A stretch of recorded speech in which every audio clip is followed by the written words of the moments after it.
Okay, so we're back, guys. Let's hope nothing,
well, we heard them at the beginning of this, and then we were getting right into this song when everything started acting all weird.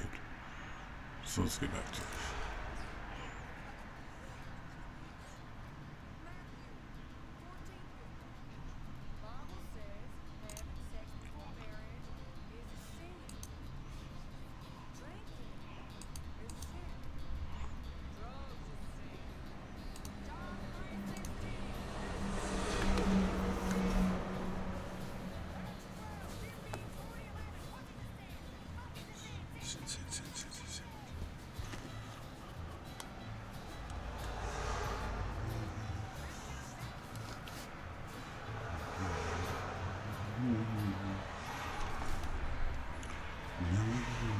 No, no, no, no.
I think this is normal and weird.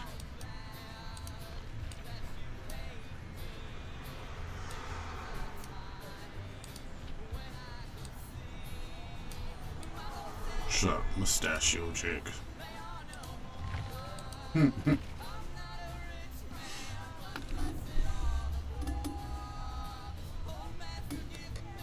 Oh shit.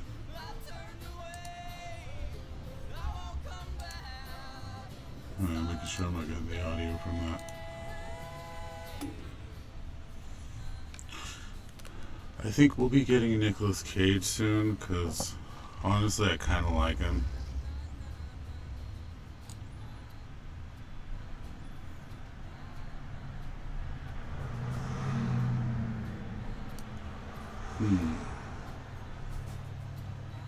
Okay.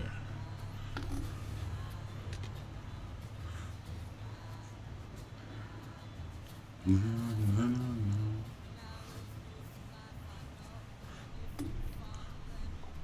No. 1 second, guys.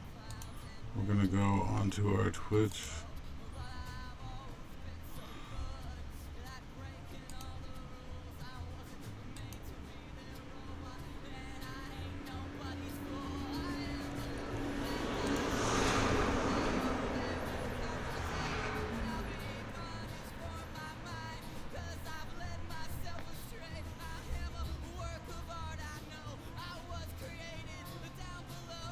Okay. There we go.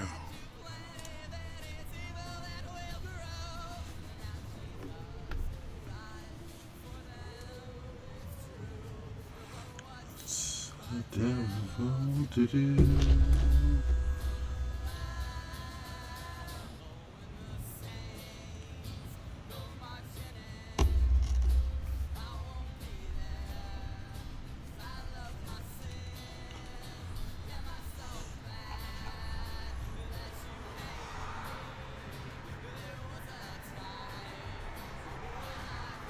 Could just grab him right now. Screw it.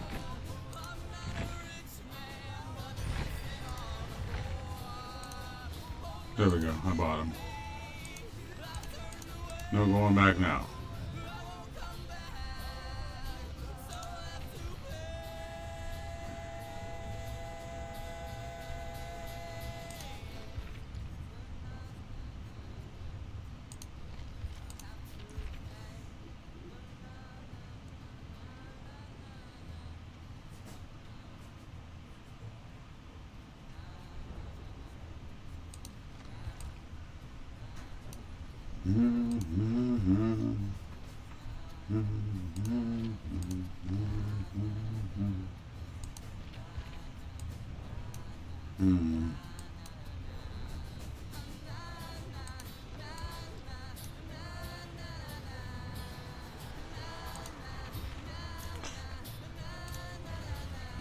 So we're gonna try Nick Cage and we're gonna see how that goes. Like with all characters, we're gonna try him base, and then we're gonna go from there and actually, you know, add stuff, shit like that. You guys know.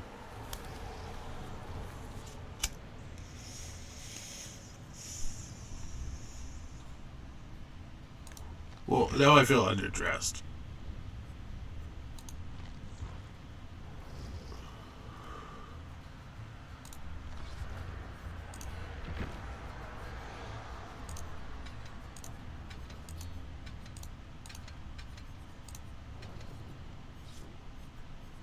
What party streamers with her?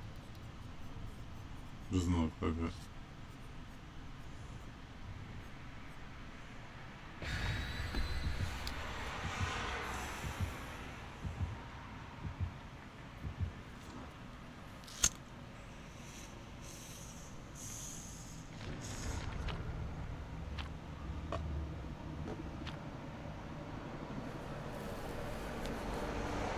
Thank you very much for showing up.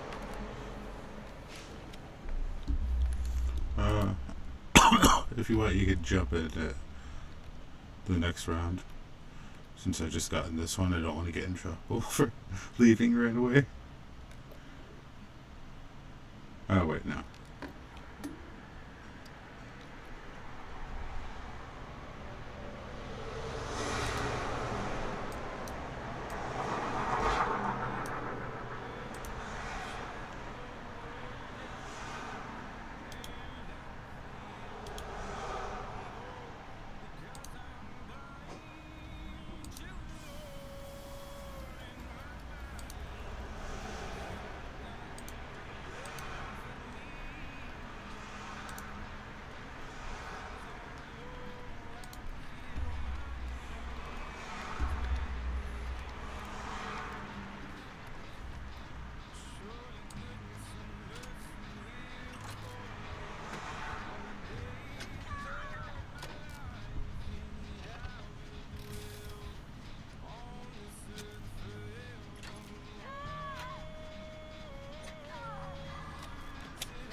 I still love that they all know how to repair generators. It just makes no sense. I don't know many people, especially the college age kids, that yeah, that would know how to repair a generator. That shit's confusing.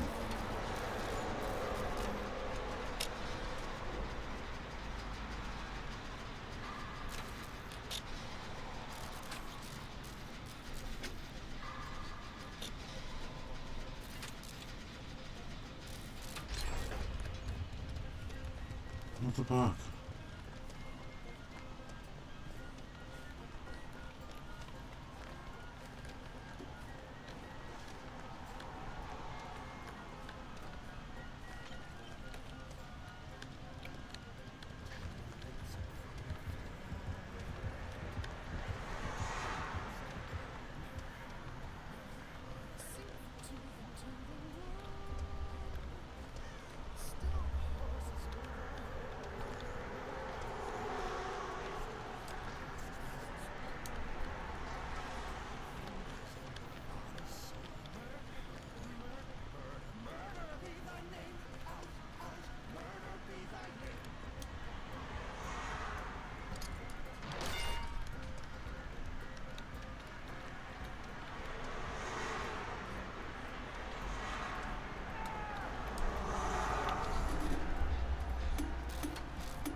Is he gonna come to me or no?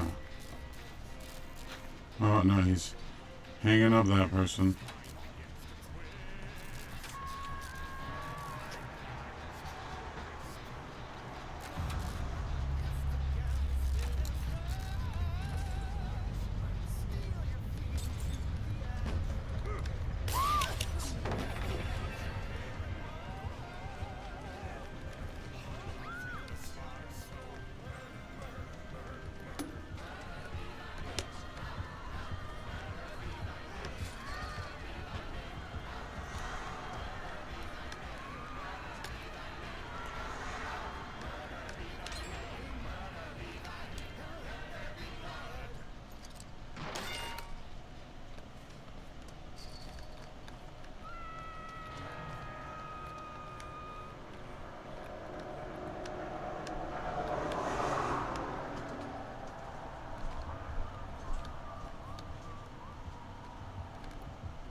He's taking me to the basement.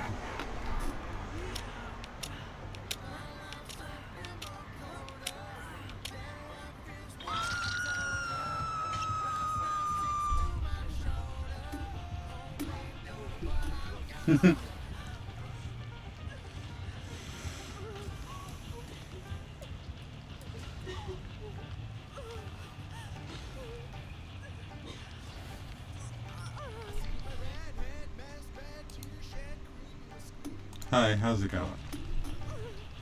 Hope your night's going well.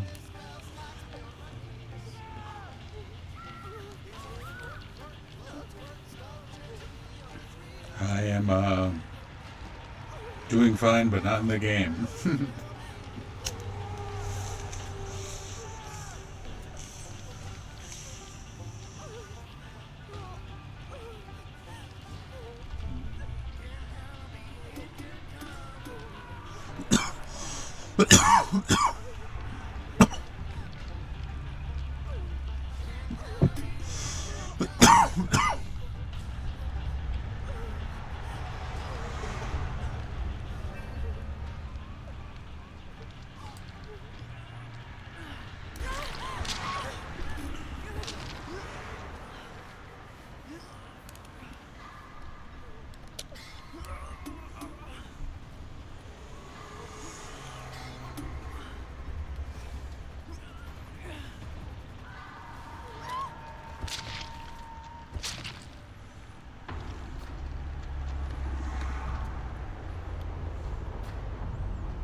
Not a bad clown at all.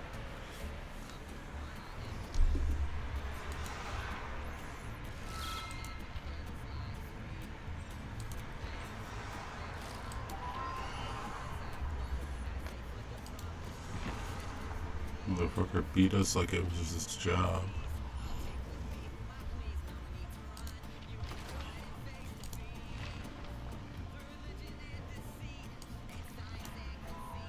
There we go.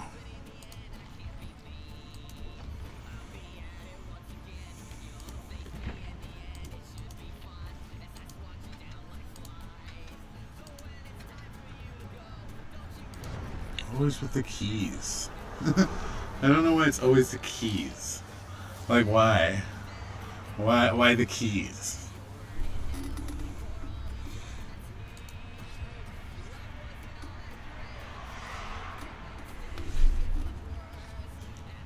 Oh my god, the bitrate makes it look a little funky. I might have to change it back. I don't know though.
Doctors, I swear.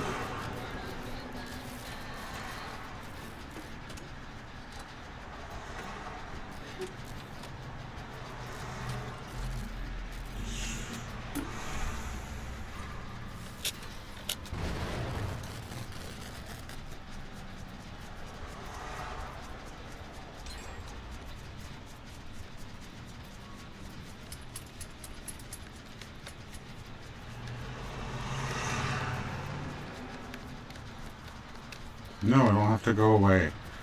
Grow the fuck up.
Okay, guys.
Okay, guys.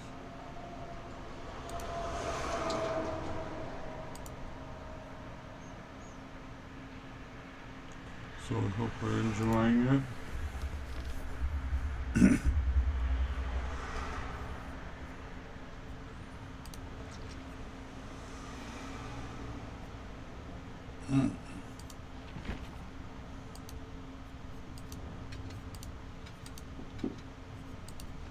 And then I think we'll keep with this one because I kind of like it. Well, let's try this. No, don't have anything for that. So then we're probably going to go with just this.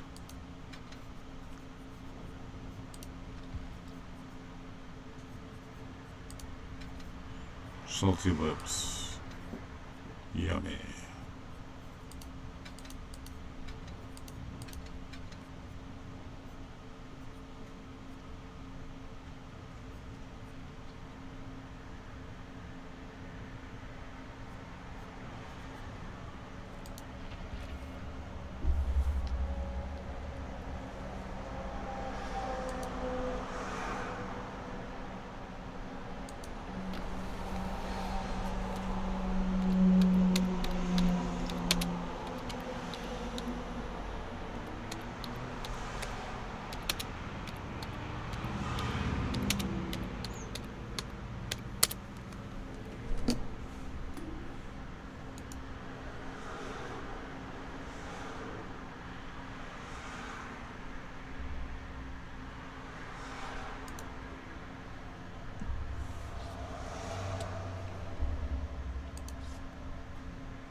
Jesus. Too loud. I would enjoy the audio rather.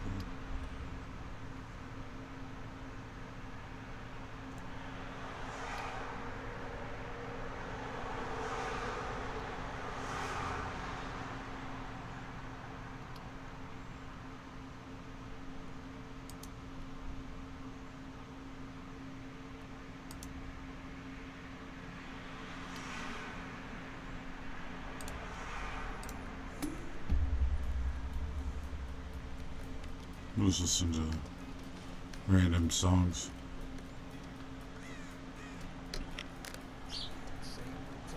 From artists that just don't get enough play.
she headed my way?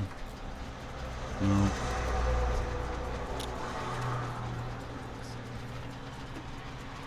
Man, he's making her work for it.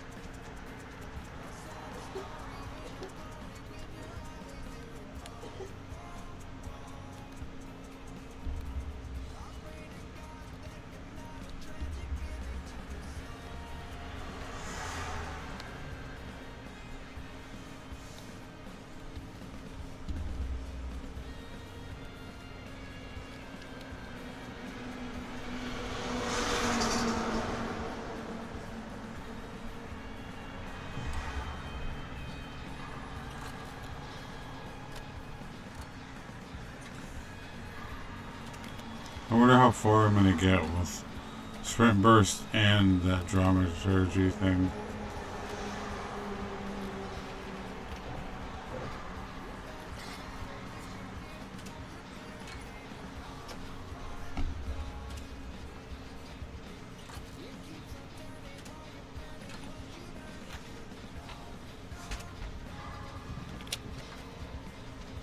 He's just surrounded by the bats. Or by the crows.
It's kind of odd.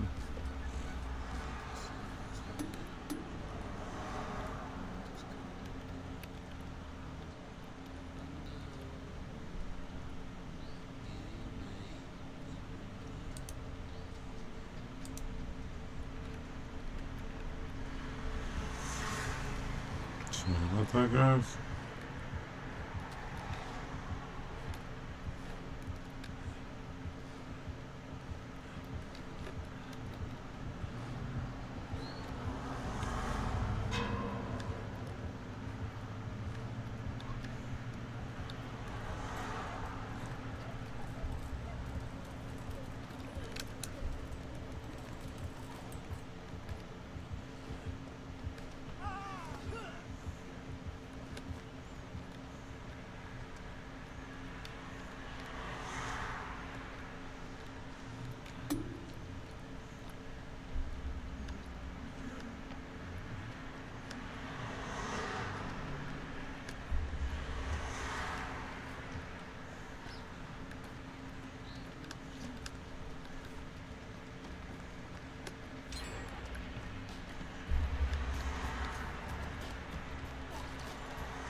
Cure sickness? She just puked all over me. There's no sickness, I'm covered in vomit.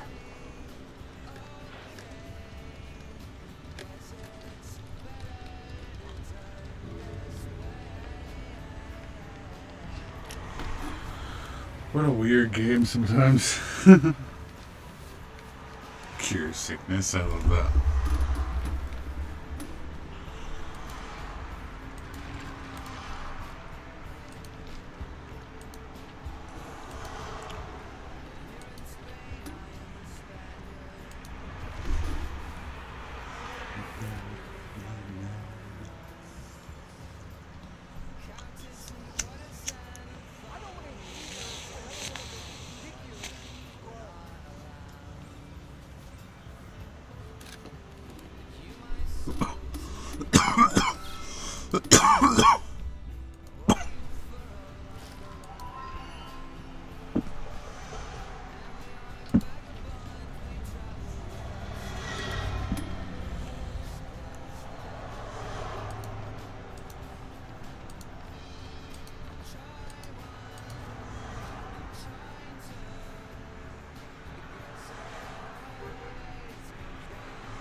Yeah, I need to find the self-care perk.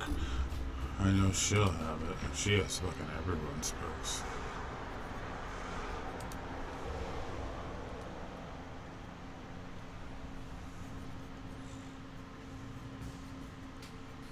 Nope.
The copper dress looks coolest to me, but these look cool too. I like this one. It's a little shiny and flashy for me though. But let's go anyways.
I need to get her leveled up anyways and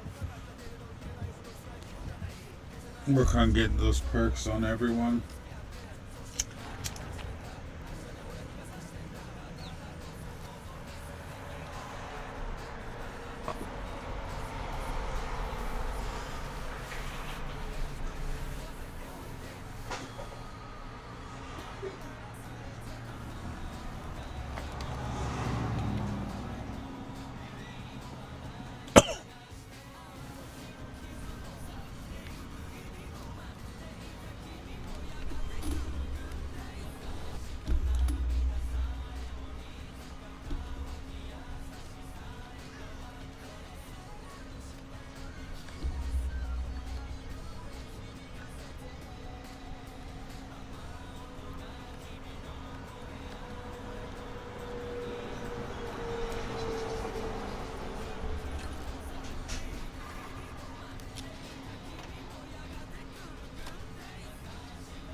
She just straight Kobe that bitch.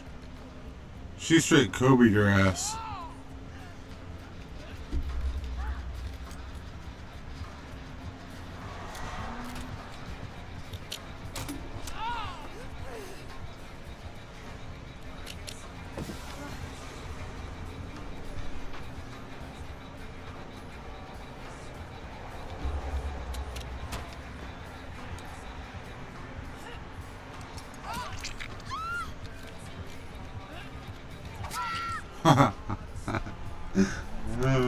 I was too cocky.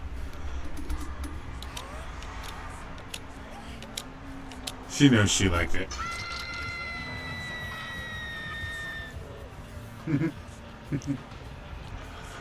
That was pretty funny. Come on, guys. You gotta admit that was pretty funny.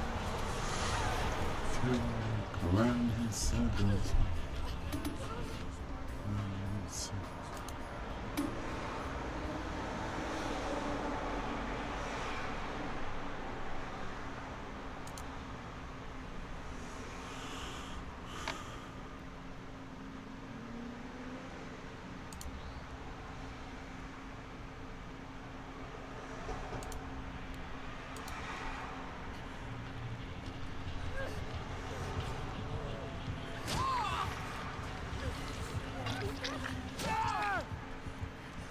Oh, what a great guy.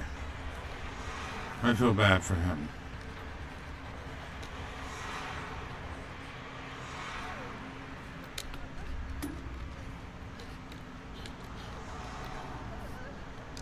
No, don't fucking heal me. I'll heal you.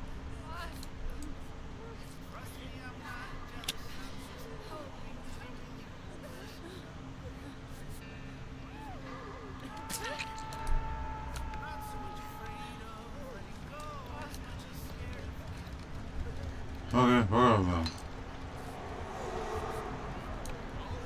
We...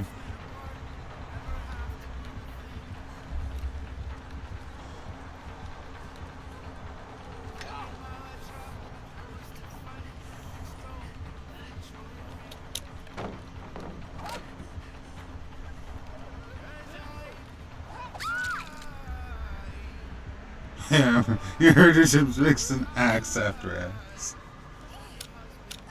That was kind of sad.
Yeah. Bitch would just not let me heal at all.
Mm.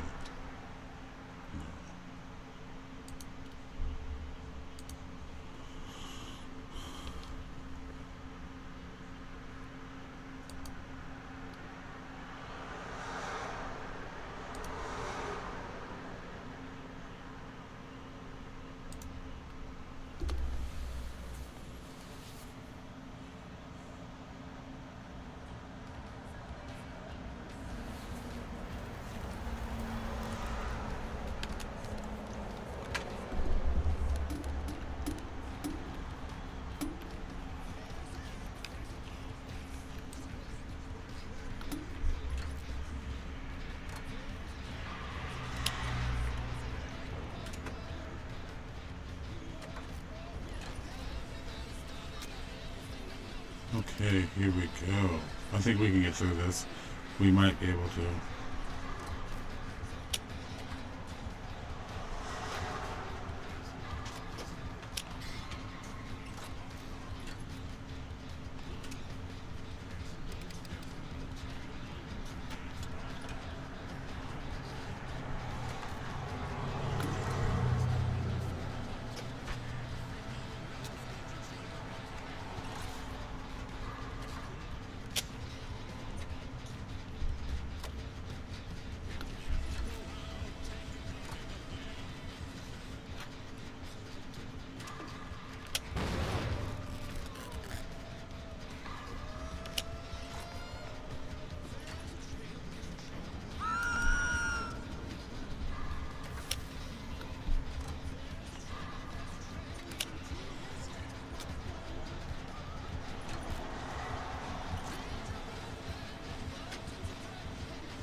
Taking something in the winter.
crazy girls and do this always at the time.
Why am I sucking so bad?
Ooh.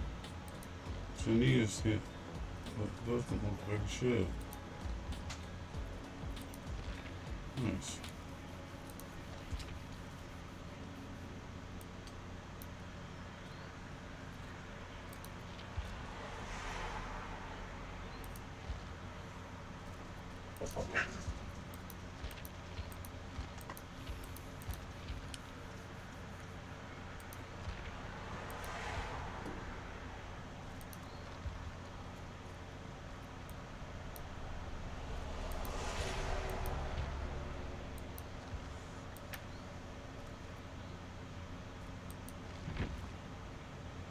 So I could spend 100 on a tape. It's ridiculous.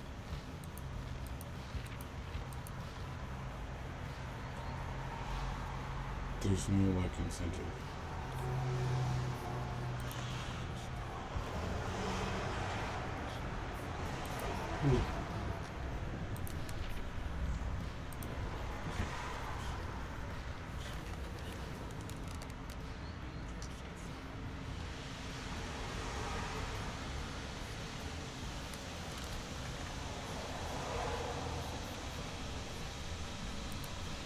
I think that's what I'll buy next with this.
Interesting.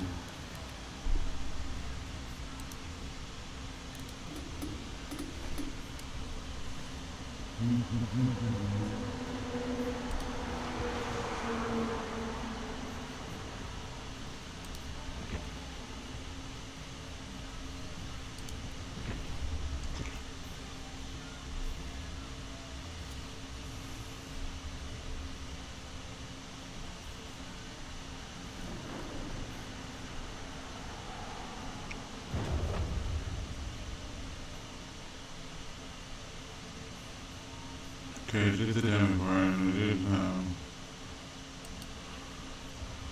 I gotta go Death Slinger, Executioner.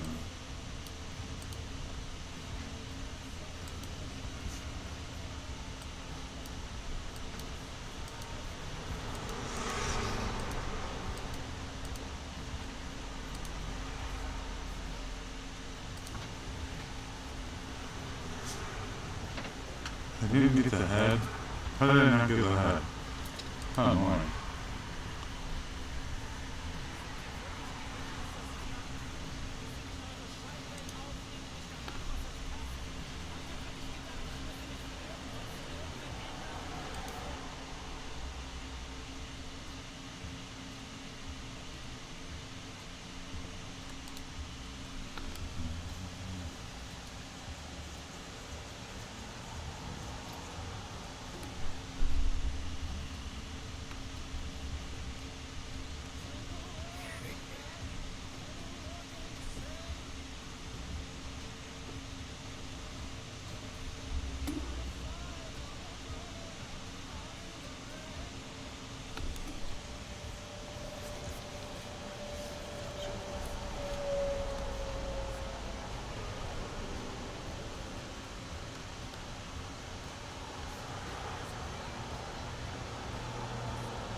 He's all looking back at me.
Yeah, that poor girl again.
No hash for that.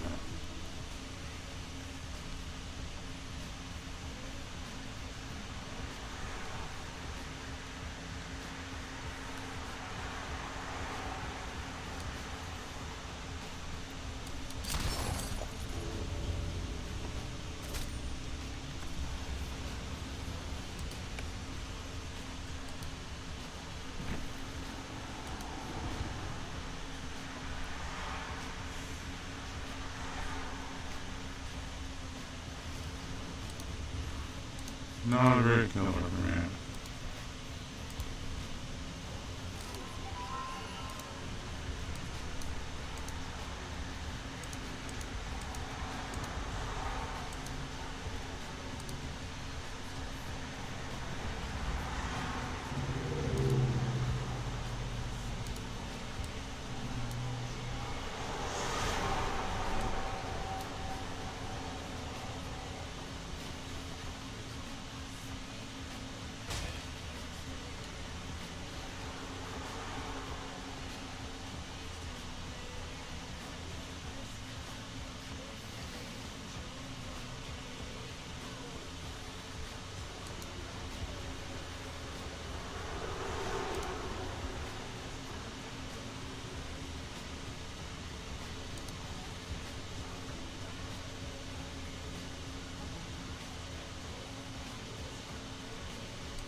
It's just a beehive.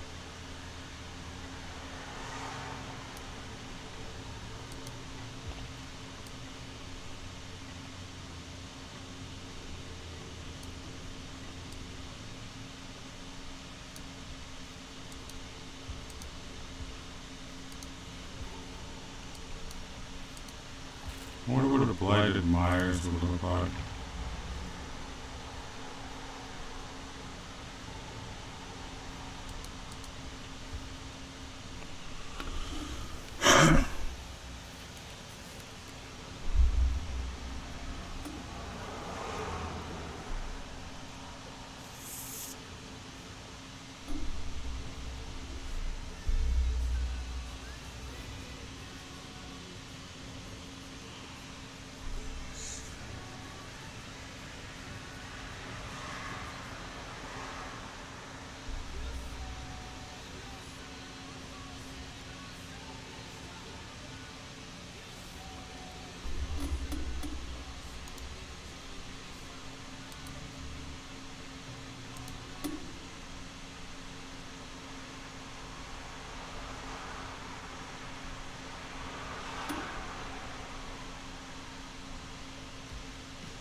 So Mike, after this round, yeah, that'll be about the time.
Okay, so now we're gonna go through this.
No, that was a lucky guess.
That was a choice, wasn't it?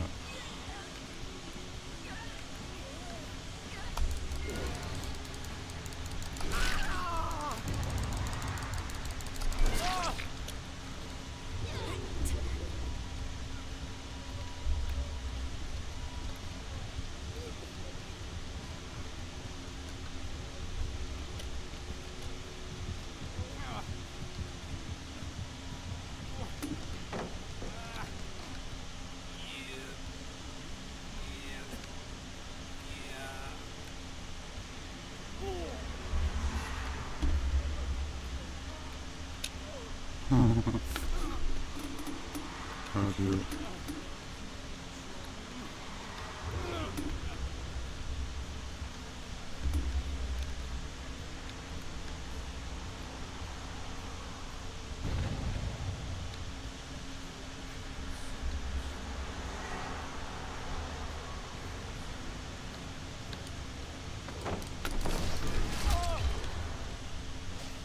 Right back all around, man.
Run, Moody, run.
Let's see about right there.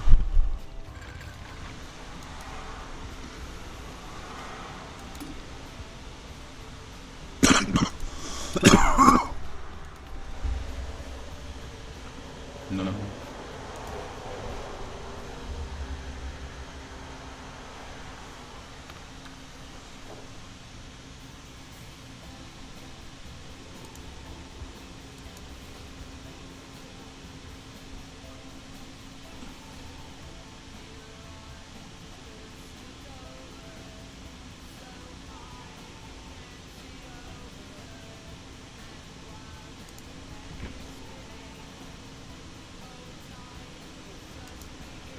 Boom.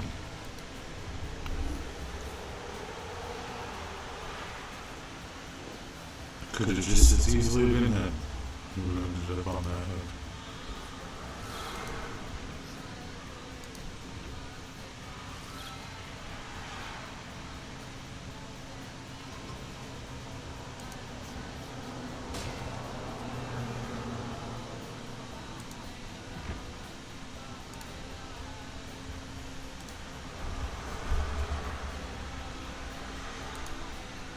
Okay guys, so we're done with the music for right now.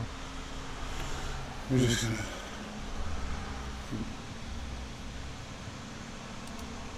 let's go with some Dead by Daylight.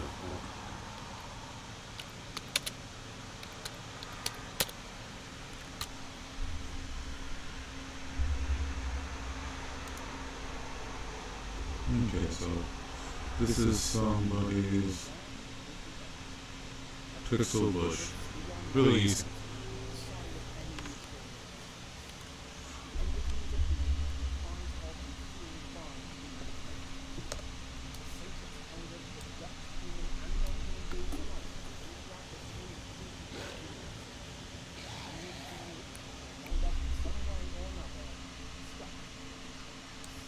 The trials are every single match of Dead by Daylight ever played, where a small group of intrepid survivors must endure the worst horrors entity can throw at them through its proxies, killers. These survivors and killers can come from any time period in any universe, and that gives us a massively diverse range of characters from throughout space and time. This also allows a major license crossover with big names in and beyond horror to weave their universes into that of the entity, without causing canonicity problems. Yeah. In one universe, the world can end in 2009, so it dealt with events being taken by the entity during Back the Dead. But in a different universe, that world could survive until the 22nd century, so that Ellen Ripley can board the Nostromo and be taken when the time comes at the end of Alien. For the past 9 years, the world of Dead by Daylight has been expanding backwards and forwards into time, giving us tales from the far future, the distant past, and around the world. So today I thought it would be fun to look back at all these different time periods the entity has plundered from, to get events in order to the best of my ability, and create a full picture of everyone so far that the entity's hand has touched. Welcome, friends and foes, survivors and killers, to the complete Dead by Daylight lore timeline. In short, it's the story of everything. And that story begins deep in the annals of history. For a long time now, a staple of DBD's character lineup has been historical domain killers. People taken from real periods in history, relatives of a certain place at a certain time. It's wild to think that we only started getting them a few years after the game came out, but they've been some of the most consistently well-received original killers ever. So today we'll be kicking off by digging into Dead by Daylight's historical horrors. Our story begins in ancient Babylonia in about the 18th century BC, where a 5-year-old girl was left on a temple doorstep and taken in by the priest Habar. Adyrus grew into a priestess of the sea goat, who experienced the whispers of the entity throughout her life. It deceived her into believing the gods were speaking to her, goading her first to sacrifice her father figure Haban, and then into a position of leadership once against a contagious disease crippled the population. Fighting through the effects of the procession of followers, Adyrus led the way to Babylon to a quiet cave outside Babylonia where she prayed fervently for salvation. Her prayers were answered, but not by the god she wanted. The entity claimed Adyrus, the plague, as a killer for the fallen, and her followers were never seen again.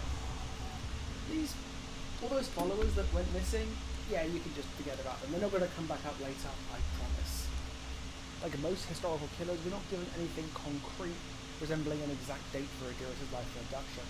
But the Akkadian cuneiform in our temple was in common use in about 2000 BCE, and the cuneiform itself mentions Idin Sin, a Babylonian king who ruled from 2000 to 1900 BCE.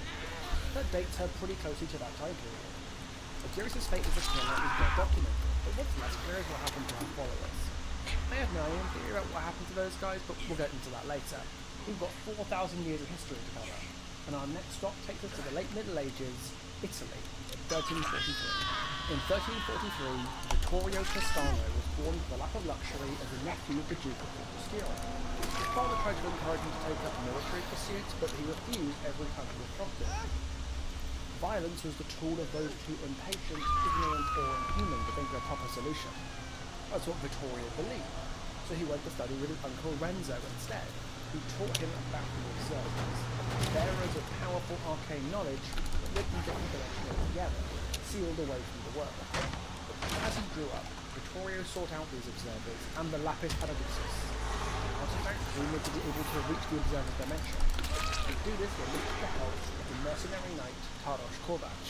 While Vittorio grew up in his cushy study reading books, Taras lived a brutal life of slavery, violence, and exploitation.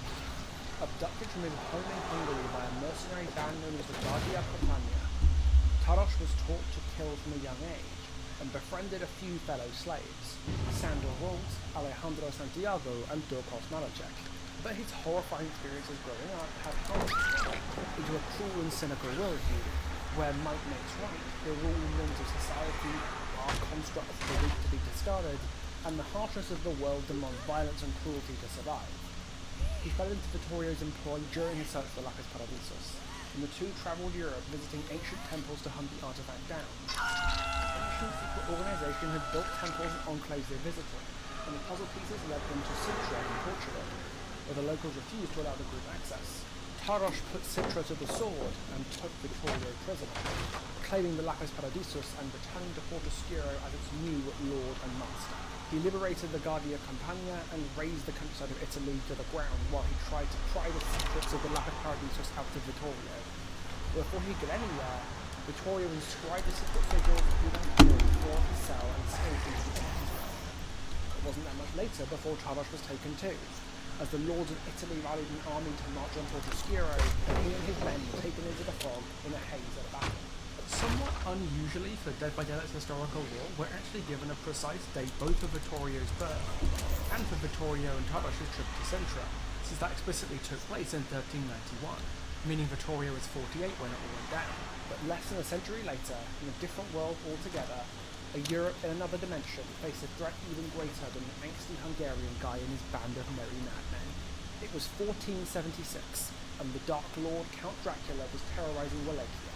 Yet, the events of Castlevania 3, where Trevor Belmont leads a group of adventurers to Dracula's castle and round up killing him. Well, I suppose anyone could reasonably come to killing Dracula anyway. Despite saving the world and finding love with the mage Cypher Bernays, Trevor returned to Wallachia still shrouded in suspicion and wound up living an isolated life in the woods. One evening he heard something outside. Not just an animal, but something far worse. The kind of thing Trevor hoped he would never have to see again. He never returned to his home that night. The entity would wait centuries before taking Dracula himself. The 17th century went on kill your friends. as a pair of conjoined twins were born in Marseille in France. As soon as they first horrified their midwife, Charlotte and Victor Deshaye were taken away by their mother Madeline, and the three ran into the wilderness out of fear for the twins' survival. They lived undiscovered for 5 years before they were caught, and Madeline was burned at the stake for witchcraft. An unfortunately real fate that befell many mothers every day. Charlotte and Victor were forced to watch before being caught by a shadowy organisation and carted off to a secret enclave run by mystics in black hoods and cloaks. For years they were the subjects of arcane experimentation, until they were placed upon a sacrificial altar as a blood offering to the cult's mysterious god. Those mystics in black cloaks, you know, their whole human sacrifice business, that might seem a little familiar, but trust me, it doesn't matter, they're not coming back again, so just forget about them. Look, I'm a YouTuber. If there's one thing YouTubers would never do, it's lie to you, right? The twins set the building on fire and escaped. The trauma and injury they suffered cost little Victor his life, and Charlotte never really knew how to live without him. For Charlotte's entire adolescence, she grew up alone, wandering France pursued by both the mystics and the witch hunters, and forced to kill and steal to survive. She grew bitter as she mourned Victor's death and learned to hate the world that had come to fear her, until one winter she lay hypothermic and dying in the snow. But her long-dead brother sprang back to life. Victor burst from her chest and ran into a dark fog, and Charlotte quickly gave pursuit, longing more than anything to see her brother again and reunite the bond that should never have been broken. The twins were together again, as killers in the entity's service. Not too long after that, in the late 17th or early 18th century, in the golden age of piracy, a young girl named Portia May was growing up in the Caribbean colony of Fortune. Her father was a wealthy merchant and landowner in the city, and he led a comfortable life before a trip back to Italy saw their ship boarded by the pirate lord Mad Morak. Morak kills her father, makes his crew fight to the death, and forces this 12-year-old girl Portia to guide them back to Fortune so they can clear the settlements. But Portia tricks them and runs the ship aground in the Dragon's Tooth, an island tainted by the entity in the Bermuda Triangle. Alongside her canine companion Snug, Portia grows into a brutal survivalist as she kills both the otherworldly predators of the Overlap and other castaways until she makes it to adulthood, where her father's old ship emerges from the gloom, a gift from the entity, perhaps. She rallies the castaways into a crew and sets out on the high seas, but not before her beloved dog Snow vanishes, like he was never even there. Portia spends decades on the seas hunting Moloch down, and eventually tracks him down to his island stronghold where she feeds his son to him on a silver platter. But she's about to finish the job when Moloch is taken by the entity. Portia follows him up, with her loyal companion Snug waiting for her on the other side.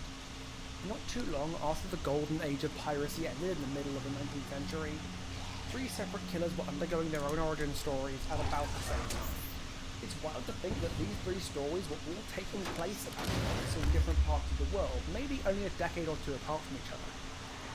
In about 1840, Talbot Grimes was stationed in India, experimenting on Chinese prisoners captured in the Opium War. Talbot had spent his youth studying at, and then being booted out, of the London School of Medicine, but the British East India Company paid him to produce a powerful productivity-inducing stimulant by experimenting on captured Chinese prisoners of war. This dates this era of his life to 1840 to 1843, because that was after the start of the Opium War, but before the East India Company was dissolved in 1874.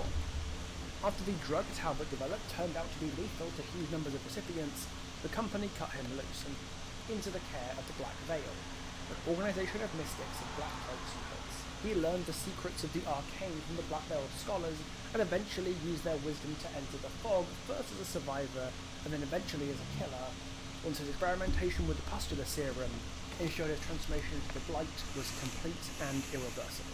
Blight's lore gets a lot more complicated when he enters the fog, but perhaps just as important as the Blight himself, we have the first named appearance of the Black Veil, a cult that worships the entity that constantly comes back as a recurring DVD antagonist. The Black Veil were actually first named in the Twins lore, and they were the group of mystics that experimented on them when they were children, and to be the people behind the arcane ruins and artifacts that Victoria and Talos find in their world. And verging into the realm of fan interpretations here, I believe that Aguirre's worshippers, who she left behind when the entity claimed her as a killer, were cured by the entity and turned into the first Black Veil cultists, given that Aguirre's religion was also comprised of black-hooded devotees who indulge in human sacrifice, who literally had their life saved by the entity when Aguirre offered herself to it. I must reiterate this is strictly my interpretation, but the Black Veil will be recurring a lot throughout this video, and I want to get this idea out of the way now, but first we're taking a trip west. Very, very west. We're going to the Midwestern United States in 1845. 1845 marked the start of the Irish potato famine, where the harshness of British occupation in Ireland forced thousands of impoverished Irish families out of the country, many of whom settled in the United States. This killer sucks ass. Long after arriving, a weedy young boy called Caleb. Caleb was a born tinker. He grew up to create advanced technology that was stolen by his boss at the railroad, Henry Bayshaw. He almost killed Bayshaw in reprisal, which got him a long sentence in Hellshire Penitentiary in Nebraska, where he made a deal with the warden to commute his sentence. He would take up jobs as a bounty hunter for the prison, leading the Hellshire gang with his custom-built spear gun to reel his target through a line so close, my friend. So close. And he did this job for many years, even after his sentence was over. But when he discovered that he was being played, that the warden was in league with Bayshaw the entire time, he flew into a wild rage at being betrayed again, and he led a massacre of the prison, which saw Bayshaw and the warden ripped apart by Hellshire's inmates. When the entity took them, it found Caleb a broken man, embittered by hatred and betrayal, and promised him a new life as the Death Slayer. Assuming Caleb's parents raised him shortly after the Irish potato famine, Caleb would have been taken in the late 19th century or maybe very early 20th century. But near the time of his birth, a major historical event was happening in Japan. In 1854, the Treaty of Kanagawa was signed, allowing US trading ships into Japan for the first time and ending Japan's years of isolation. As the Tokugawa shogunate fell into decline, social mobility became a reality for more of Japan's peasant classes, and a whole merchant class was beginning to form. A young nobleman named Kazan Yamaoka saw the shifting social landscape and decided that the best solution to this problem involved a kanabo and lots of yelling. Against the wishes of his father Renjiro, Kazan spent his life crusading across Japan, putting peasants, foreigners, and so-called fake samurai to the sword. Not even his father Renjiro could stop him from ripping the tongue out of the lord who insulted him with the name Oni Yamaoka. Kazan's demise after the fact was at least fitting. bested by an entire mob of peasants, tortured and left to die in an old windmill, but ultimately being taken on his deathbed by the entity and walked into something far, far worse. The Oni he had always feared he would become. But Kazan left a child behind, his crippled son Akito, who would continue the Yamaoka lineage for decades to come, even as the bloody legacy of Kazan lingered over the family. I'm sure this chapter that was literally called Cursed Legacy will not have any bearings on future storytelling with regards to descendants or anything, so you can just forget about it now. As we enter the pre-war 20th century, we start to get a higher concentration of killers, and it starts with one Sally Smithson, who loses her husband Andrew in a lumberwork accident and is forced to work at the Crotus Pren Asylum. After 20 years of hard work at the asylum, her eugenicist beliefs and the stress of asylum work overcome her duty of care, and she kills every patient and staff member in the asylum. The ambulance carrying her away goes off the road, and the entity takes it from here, until she becomes the horrible blinking S-tier menace that she is today as the nurse.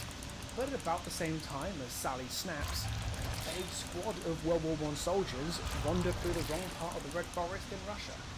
Before they know it, a group of trained soldiers find themselves at the wrong end of a hand chest, hunted and cut apart by a skilled and patient stalker in a white rabbit mask who strikes from the woods and leaves no survivors. The huntress Anna is raised in the woods alone by her mother in the cabin she built for the two of them in the deep dark of the Red Forest. Anna was raised to be as self-sufficient as possible, to hunt animals for food and defend their territory like her life depended on it, because it sort of did. But as a girl, Anna is left alone when her mother is gored on the antlers of a giant elk, and she spends her adolescence and adulthood completely isolated.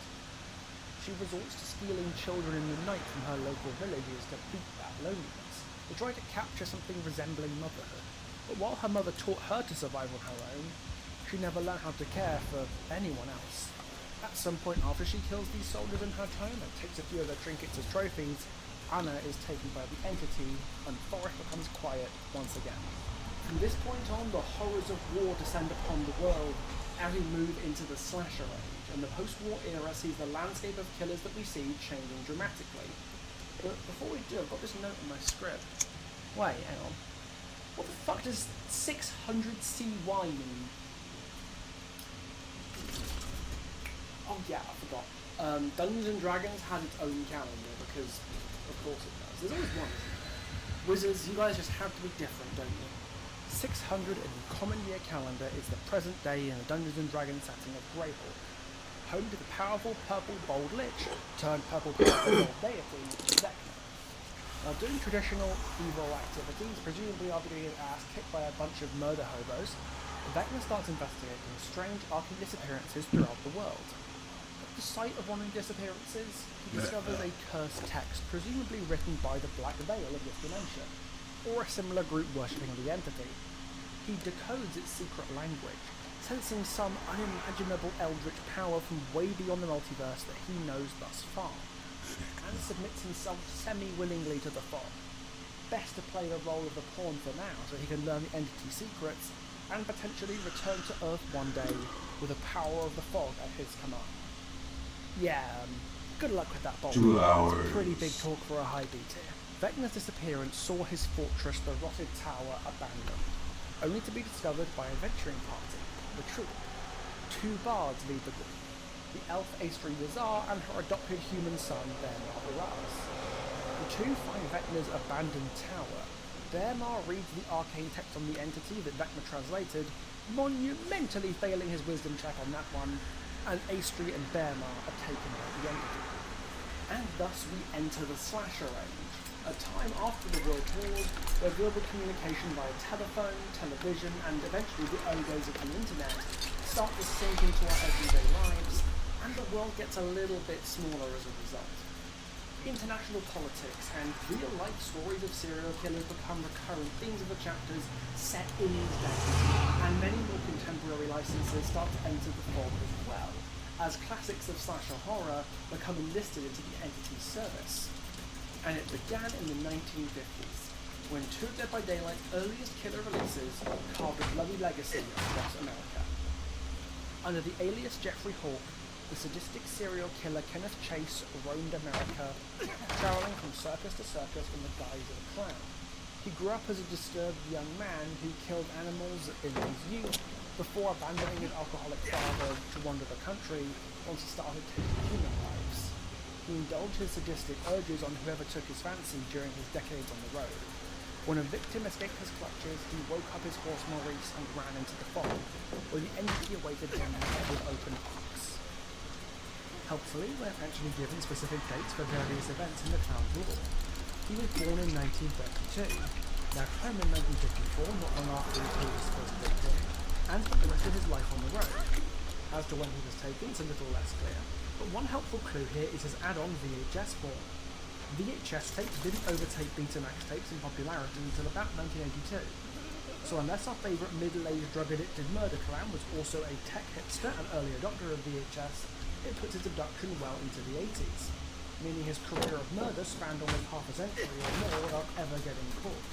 The 1950s marked the collapse of the McMillan family market, the biggest mining operation in the Seattle area, and the hands of Evan McMillan, the man who would later become the Trapper. The events of Evan's lore are a little bit messy. It's all mired in a cat's cradle of retcons, but it's time. The most recent stuff we have for him seems to suggest that Archie was the tyrant of the McMillan Mining Company, treating his workers like absolute garbage and grooming Evan to abuse the workers, dehumanizing them as nothing but maggots, and pushing away any attempts Evan made to connect with them, to get close to anybody except his father. Eventually, Evan snapped and buried the miners under heaps of rock and rubble, an engineered mine explosion, before finishing off his cruel and haggard father and switching one master for another, the Entity.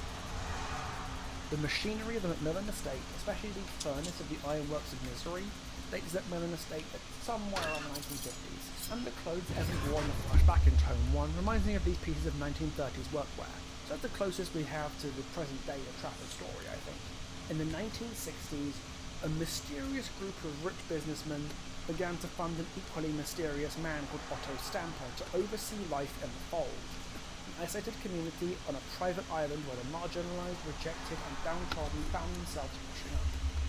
This new community purported to be a place where goodness could live undisturbed by the perils of modern life, and bad thoughts were expelled. But the dogma Stamper's community lived under hid a darker secret, and before long, people started to go missing. Rumours spread of something called the Drawing, a bugbear or a monster that haunted the town and preyed on the paranoia and fears of its citizens. People were banned from sleeping so that their nightmares could not feed it, but all that did ramp up the fear, and before long the island was in a panic. Stamper took immediate action, called citizens of the Fold together for a ceremony at a desolated beach, which culminated in sacrificing a journalist who'd been caught poking around in the town. Stamper blamed her for the horror that had been inflicted upon the town, and as the cult was whipped into a frenzy, he instructed his faithful to root out the non-believers among them. Neighbour turned on neighbour, accusations turned to fury, turned to violence, and the Fold citizens turned on each other in an elegy of blood, just as Stamper had always planned. The sheer magnitude of the horror Stamper had inflicted carved a wound in reality, a scar in the fabric of the world. And as Stamper stood alone among the dead, something came through. The Drawny fed on the broken bodies of the faithful, nourished on the muck of gore and misery, until only Stamper was left. It paused, as if it recognised what had been done, and thus the entity claimed the dredge for its own.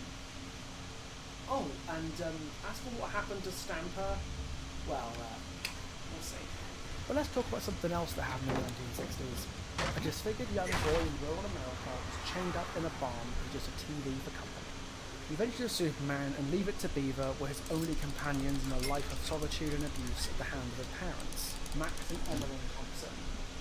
Young Max Jr. is inspired by his favourite superhero to break out of his confinement and wreak havoc on Coldwin Farm, butchering his parents and the corrupt cops that were complicit in his abuse. Shortly after his liberation, he was taken by the Entity, but it's a little unclear about when that liberation took place. In the early days of Benedict Baker, he originally claimed he was from 1896, but everything we have in Billy Law seems to indicate otherwise. He grew up in the 50s and escaped from his parents as a young adult in the 60s. The trick here is in the TV shows. The two TV shows that Max watched as a kid made that pretty clear, because they're name dropped in his tone. Leave It to Beaver, broadcast from 1957 to 1963, and Adventure of Superman, broadcast originally from 1952 to 1958, but was re-syndicated to local stations and broadcast in colour for the first time in 1965. This suggests that either Max grew up with Superman when he was a boy in the early to mid-50s and then watched Leave It to Beaver in the late 50s and early 60s, or that his childhood was in the late 50s and 60s when he watched Beaver, and then he grew into adulthood watching the Superman syndicated reruns from 1965. It could reasonably be either way. The technology isn't really different in the 50s and 60s to make it particularly clear, but I think I figured out which one it is, and the clue is in the pigs. Max and Evelyn's prize pigs, Duke and Donnie, are mentioned in Tome 5 as a major part of Billy's life growing up. Billy was forced to feed and take care of these pigs for years. They weren't for slaughter. These pigs lived in the lap of luxury while little Max was growing up, and they're named after the rock and roll duo Donnie and the Duke. Donnie and the Duke are not exactly the most well-known of musicians, the only record I can find of them being this song, Rock Baby, which you can find on Discogs.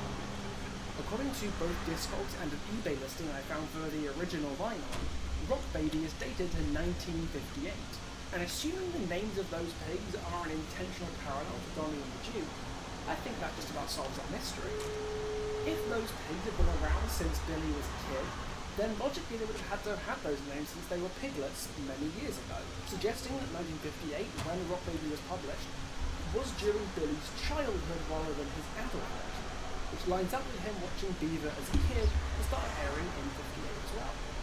That means Billy's growth was likely when he'd grown up in the later half of the 60s, after those Superman reruns had been syndicated in 1965, and he was taken by the Entity shortly afterwards. God, I love my job sometimes, guys, I really do. While Max Thompson Jr. takes his freedom into his own hands by massacring the corrupt cops in the employ of his parents, Frank Stone goes on a killing spree in Cedar Hills, Oregon in 1963, and faces off with a cop of his own. Frank spent his life hearing voices, dreaming terrible things and being manipulated by his grandmother, and when he takes a therapist in Cedar Hills, his life only got worse. That's unfortunately what happens when a therapist is Dr. Augustine Lieber, a dedicated worshipper of the Entity who encourages Frank's horrifying visions and inducts Frank into the Entity's service directly, grooming him into a future killer. He abducts the baby Jaime with the intent to sacrifice him at the Cedar Steel Mill, but is killed by Cedar Hills police officer Sam Green. This will not relate to anything that happens later, I promise. Before we move on to the 1970s, a few other cool things happened in the 60s that also won't relate to anything that happened later, I promise. From 1967 to 1970, the Nigerian Civil War decimated the country and destroyed the life of a young Philip Ajomo, whose birth family and later found family were both destroyed by raiders, who left him desolated and alone. He doused the raiders in petrol and scorched them to death in their camp, leaving him severely burned amidst the smouldering remains of the camp. Also in 1964, Nicolas Cage was born, which didn't cause any pain and suffering to anyone, except the poor unlucky sods who bought tickets to the Wicker Man 2008 actually expecting a good movie. In 1973, at least two different killers were making their mark on history, the first of which was written in the blood of a small group of teenagers traveling across Texas. Sally Hardesty, her brother Franklin, and their friends stumbled upon a defiled burial ground in Newt, Muerto County, Texas, only to pick up a strange hitchhiker who slashes Franklin's hand with a pocket knife and smears his blood on the outside of their van. This leads to the chain of events known as the Texas Chainsaw Massacre, when the unassuming gas station cook, the hitchhiker, and their chainsaw-wielding brother known as Leatherface slaughter the entire party, with the sole exception of Sally Hardesty, who escapes just at the rise of the sun. Faced with the reality of his family being found out, Leatherface is abducted by the Entity, where he's free to kill and devour at his leisure, so long as he appeases his new master. But there is something else happening, in South America this time. A second killer waiting to happen, whose marks are painted not in blood, but ink. Only a month or so after the events of the Texas Chainsaw Massacre, something even worse was happening in Chile. With the aid and backing of the CIA, the fascist Augusto Pinochet seized control of Chile in a military coup against democratically elected socialist president Salvador Allende, September the 11th, 1973. He cracked down on political expression and criticism of his regime. At least in the DVD universe, he's implied to have had the support of the Black Veil. That label. But there was a thorn in his side. The expressionist artist Carmina Mora led an enclave of creatives in defiance of the regime, using her sensitivity to the entity to inspire her paintings and start a political revolution. Pinochet, the CIA, and the Black Veil came together to capture and torture her, causing her abduction by the entity and her transformation into the killer that we know today. But this wasn't the only skullduggery the CIA was up to during the 1970s, because our boy Otto Stamper was back in the story, this time working at the CIA black site known as the Larry's Memorial Institute. By this point, it's unclear how much he was still connected to the Veil or even what he was doing at the Larry's, but he had taken a young neuroscientist, Dr. Herman Carter, as a protege, and trained him in the ways of enhanced interrogation and psychological warfare. We don't quite know the circumstances around which Herman lashed out, but we all know how it ended. When the Larry's Memorial Institute went silent for a week, the CIA sent its people to check out the place and figure out what was going on. But the doctor was already gone, snapped up by the entity and leaving only a pile of corpses and a barely living brain-dead husk of Otto Stamper behind. In terms of exactly when this happened, Doctor's story is explicitly applied to the project, so it could have been at the Institute at any period from the 1950s and the 1980s, or potentially even later. But the fact that the Doctor's original law affirms he went to Yale does give us a hint. Yale wasn't desegregated widely until 1964, and Herman was stated to have been at the Institute for long enough for people to forget his name. So, his final abduction by the entity was likely 10 years or more after this date. Probably late 70s, if not maybe into the 80s. We don't have a concrete date, so it's the best thing we can go off for now. Maybe we'll see more in the future. At about the same time as all this was going down, Lisa Sherwood, the young girl who had become the Hag, was getting an education. It was a little hard to precisely date Lisa's timeline. Her design as this descendant of black migrants who formed a community in the Deep South definitely alludes to the Haitian exodus to Louisiana in the 18th century, where war sent thousands of Haitian migrants to the US, and 90% of them settled in or around New Orleans. The swampy bayou setting supports this reading too, which makes it a little easier to date Lisa's law because it means that regardless of when her law happened, it had to have been at least a bit after 1960. Even though the Brown v. Board of Education court case in 1954 found segregated schooling to be unconstitutional, schools in Louisiana didn't even start to become desegregated until 1960. There was a whole series of riots and public outcries about it, 4 6-year-old black girls getting death threats and harassment to the point that most of their white classmates left the schools they joined, and they required US Marshals to escort them to school until the riots died down, and schools became fully desegregated in 1962. It's a super fascinating piece of history I had no idea about until making this video, so I've attached some reading material in a YouTube video if you want to learn more about the New Orleans Fall, because it's a really fascinating story, but this video is already plenty long enough. But for our purposes, it dates Hag's law as taking place at some point in the later half of the 1960s, or more likely the 1970s. In the years to come, Lisa was straddling the line between living a modern life outside of her original community and remaining safe in the village and traditions her grandmother had helped maintain. Before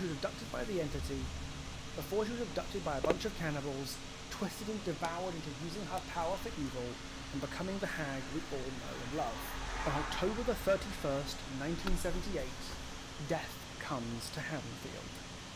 15 years to the day, after killing his sister Judith with a kitchen knife, the mental patient Michael Myers escapes the Smith Grove Sanitarium and returns to his hometown, taking up residence in the old Myers house. He leaves a trail of bodies throughout Haddonfield on Halloween night, picking off family pets and horny teenagers one by one until he comes across Laurie Strode. Pursued by his Dr. Loomis and fended off by Laurie, Michael is shot and stabbed and winds up falling from a balcony, but his body vanishes from the Strode family lawn before it can be recovered. Both he and his final would-be victim are seized by the entity as Dead by Daylight's first full licensed chapter. In 1980, we return to Cedar Hills, where the zero-budget indie production of the horror film Murder Mill leads the cast and crew, Jaime, Chris, Robert, Bonnie, and Linda, into the Cedar Street Mines, where they find the remains of Frank Stone's killing spree. The site of Frank's death in the mill furnace becomes an overlap between the world of the entity and the real world, and the group is confronted by the spectre of Frank Stone, reborn into the Steel Man. Thanks to the supermassive way of telling stories, whatever happens here is mostly up to you when you're playing through the casting of Frank Stone for yourself, which you should probably do, by the way. It's a really fun game. But no matter which choice you make in the story, Bonnie is always sacrificed, and Chris the director is always transported to 2024. A freak accident that definitely won't come back later, I promise. Only a year later, in the summer of 1981, Ash Williams goes to the Novi cabin with his friends Scotty and Shelley, his sister Cheryl, and his girlfriend Linda. They discover a cursed recording by Professor Raymond Novi and wind up reading from the Necronomicon Ex Mortis, the Book of the Dead, a cursed book bound in human skin that summons an ancient evil, the Kandarian Demon. The demon toyed with Ash and the others, slaughtering Ash's friends one by one and possessing them to force him to destroy their bodies completely. He is left the sole survivor as he staggers from the cabin, broken and alone, which won't relate to anything that happens later, I promise. 1985 sees the events of Stranger Things Season 3, in which both Steve and Nancy get taken by the Entity. The aspiring journalist Nancy Wheeler gets a lead that ties her to the Hallwood National Laboratory and tells her friend Steve Harrington to help her investigate, but both detained by the Entity. I guess the Demogorgon probably comes from here as well. It's only add-ons seem to relate to Season 1 specifically, so maybe it's the demo that we see in the first season, but there's nothing in its brief lore to indicate that it's the same Demogorgon that we saw in the first season, so I'm just gonna put it here because there's literally nowhere else to reasonably put the other one. Yeah, Stranger Things lore for DVD is really brief. I wish there was more to say, but it just kinda sucks. In 1987, the events of Hellraiser took place, and Rob was introduced to the Hell Priest himself, Pinhead. Really, Hellraiser is less the story of Pinhead himself, and more of the Lament configuration, the arcane artifact that contains the forbidden pains and pleasures of the Cenobites. Pinhead and his acolytes form a group of Cenobites known as the Gash, who pursue anyone who solves the Lament configuration to show them the gift of exquisite agony and forbidden sensation. This is what they do to behead against Frank Cotton when he opens the box. But when Frank escapes his torture in their hands, and his niece Kirsty stops fiddling with the Lament configuration, well, let's just say it all goes to hell pretty fast. There's no explicit date given as to when Pinhead joined the realm. The box basically turned up in the realm one day, and the more implies Pinhead can leave or enter whenever he likes, but all the add-ons are taken from the first movie set in 1987, so that's the date I'm going to go with, and given that we lost the license back in April, we're unlikely to ever get any information to the contrary. At some point between the late 1980s and early 1990s, a decade or so after the Nigerian Civil War, a now adult Philip Ajomo arrives in America and gets a job at Azeroth's junkyard, the Autohaven Records. After such a brutal childhood growing up in Nigeria, Philip just wanted a quiet life where he could stay out of trouble. He could just work the crusher, take his paycheck and go home. Nothing too crazy. Unfortunately, it wasn't too long before he found a living human in one of the cars he was set to crash. But before he could save him, Azeroth turned on the crusher and pulverized the man completely. It turns out Philip was just another tool of organised crime, functionally an executioner with huge amounts of blood on his hands without even knowing it. This understandably pissed Philip off no end. He pushed Azeroth into the crusher and tore his spine out as the uncaring machine ripped his boss's body apart. The entity claimed Philip shortly after, crafting Azeroth's spine into the weapon he would wield as the Wraith. In 1990, the events of Child's Play 2 took place, 2 years after Andy Barclay was terrorized by Chucky. The good guy doll that was possessed by the murderer Charles Lee Ray got melted down at the end of the first movie, but was eventually rebuilt by the Play Pals Toy Company as a PR stunt, and Chucky's spirit returned to the doll to give Andy the fight of his 8 years of life. This culminated in a madcap chase around the Play Pals doll factory, where an avalanche of boxed good guy dolls collapsed onto Chucky and brought Andy an opportunity to escape. Andy ran into the fog, taken by the entity, and Chucky, invigorated by his desire to kill this 8-year-old boy like a completely normal person, scampered in after him. Child's Play 2 took place in California, but our next killer takes us from West Coast to East Coast, because we're in Florida, and the Ghostface Killer strikes. Damn, looks like we wasted it more. He was brought up by his military father to value killing as a ritual, and idolize serial killers in real life and fiction alike. He grabbed a rudimentary version of the iconic Ghostface costume to terrorize some college kids, and once he got good, he got really good at killing. He made made death his life's work, planning out elaborate murder schemes for weeks, and writing about the elusive Ghostface killings in the Roseville Gazette for his day job under the name Jed Olson. One of these days, Danny just up and disappeared. The old school point-and-shoot camera dates him to the 90s, the same era as his clear inspiration Scream, if not slightly before. And it's been my headcanon for a while that it was Danny's infamy as the Ghostface of Roseville that inspired Billy and Stu to put on the mask in Woodsboro. Look, let's be honest, they are nowhere near smart enough to come up with this stuff on their own. But there is no canon information to support this reading, because DVD's Ghostface cannot legally acknowledge the existence of Scream. So while I'm going to roll with it personally, there's nothing authentic enough to confirm this. Throughout the 1990s, a lot of other killers got started, and we start to see some of the modern, non-Vittorio and Trevor survivors start to make themselves known. In 1993, the events of the first Five Nights at Freddy's game take place, leading to the closure of Freddy Fazbear's Pizzeria and the eventual spring locking of William Afton in the pizzeria safe room. But there aren't right to anything that happens later. Ooh, we were cutting it close, weren't we there? Later, we bore witness to the traumatic events of the original Silent Hill 2, where James Sunderland got put through the ringer and wound up encountering the avatar of his guilt, the Red Pyramid thing, better known as Pyramid Head.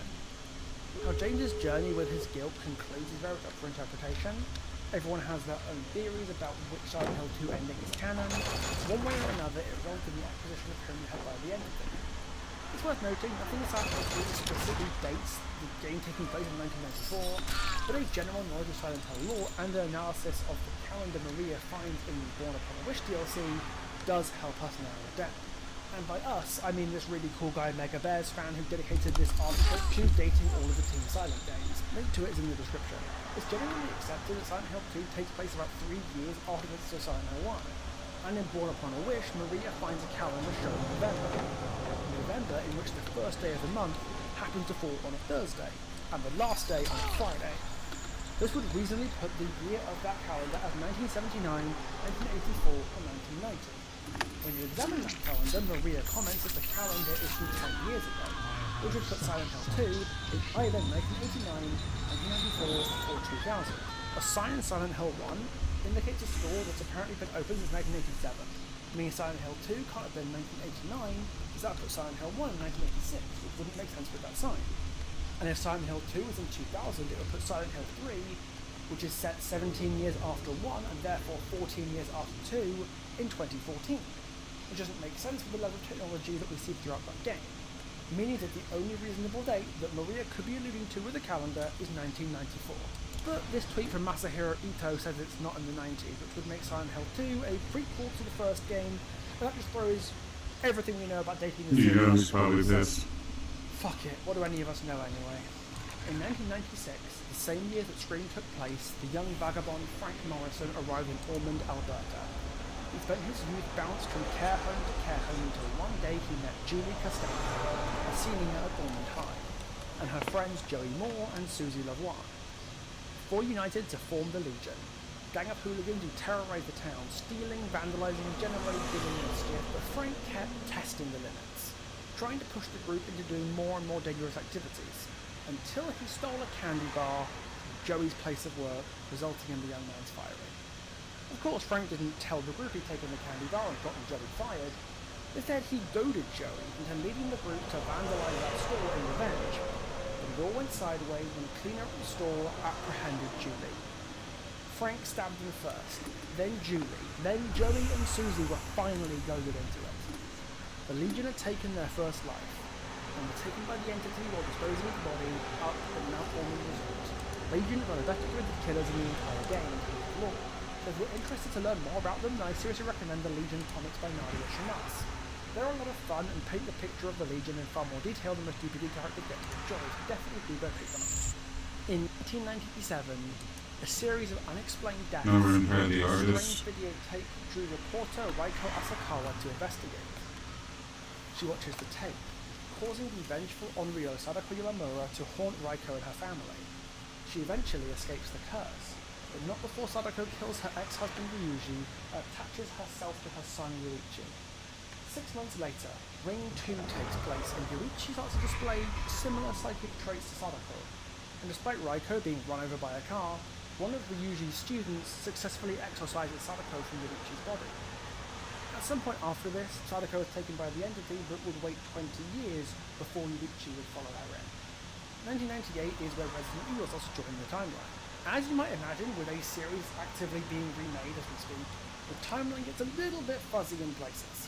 Rebecca and Wesker are both taken from the game's original timeline, but Ada, Jill, Leon and Nemesis are all taken from the remake depictions instead, where the timeline is slightly different. In the original timeline, the events of Resident Evil 0 take place on July the 23rd, 1998. At only 18 years old, Rebecca Chambers is the youngest member of Special Tactics and Rescue Service, STARS, as a field medic dispatched alongside the rest of Bravo team to an Umbrella Corporation research facility in the Arclay Mountains. When all hell breaks loose, she's separated from Bravo team inside an Umbrella facility full of monsters.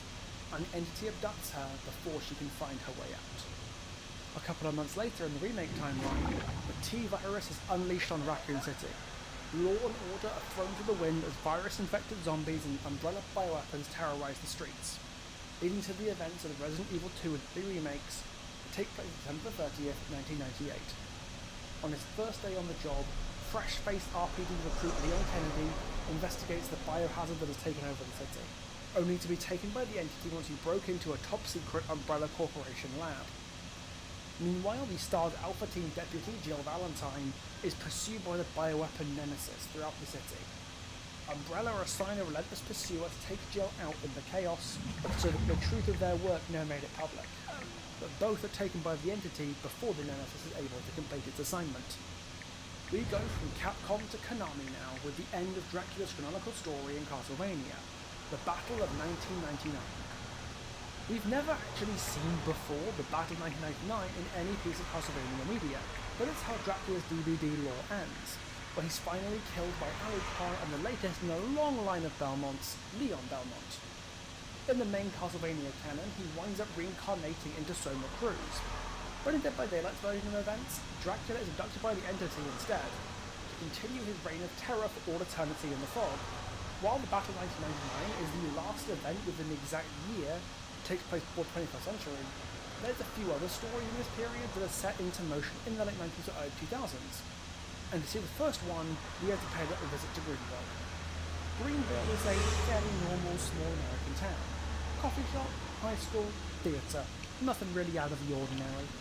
Michaela Reed, a barista at the Moonstone coffee shop, starts having dreams of a world of horror, where monsters hunt innocent victims in the night, and she's absolutely enthralled. As a wannabe horror writer herself and witchcraft practitioner, she takes the visions with gusto. At least until her best friend Julian disappears into the night. Shortly afterwards, she vanishes too, on stage in front of a massive crowd at the Moonstone as she reads a tale of horror inspired by the nightmare she experienced. Her other best friend is the podcaster Sable Ward, who wasn't mentioned at any point in the story up until now, and she tries to figure out what's going on and track Michaela down. The disappearances are blamed on a mysterious urban legend, the story of a creature that targets those who investigate it and try to understand it. The unknown. So of course a reporter begins to investigate disappearances and pins them on the unknown, an act that those of us with genre awareness would call poking the bear. True to the myths, the unknown manifests itself to Olivia and almost kills her, but it is taken by the Entity before it has the chance. The story of Michaela and Sable will be picked up a little bit later. But 3 other characters also begin their journey into becoming killers just at the turn of the millennium. In the late 90s, the World Wide Web was becoming part of everyday life, and this caused the dot-com bubble, a brief window where if you had an online business with any amount of traffic, really any website at all about basically anything that you could monetize, some forward-thinking venture capitalists would hurl money at you because they thought that you could be the next Amazon or eBay. In Fortaleza in Brazil, this was an environment that an early teenage Adriana Amai could capitalize on.